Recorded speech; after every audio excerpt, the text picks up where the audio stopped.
Eh, di sana. Kepiye, Buta?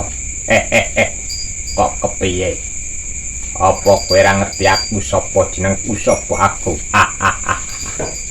Aku kang diarani wakile wakul. Kepiye iki, to Buta? Kepiye? Aku pepatih ana ing prajan buta kene iki.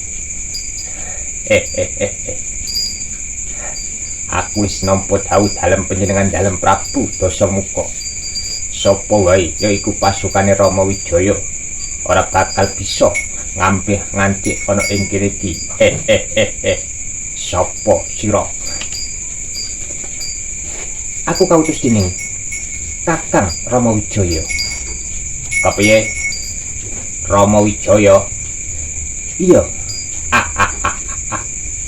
Ya. Kowe tekan kene iki ape setor nyawa ta apa?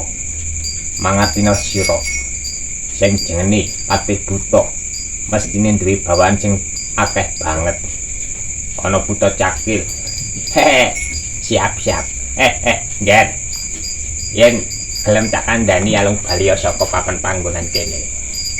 Iki ngono tinimbang kowe pecat nyawamu saka ragamu. Ya mestine kowe ku bali mung jenengmu asmamu sing bali.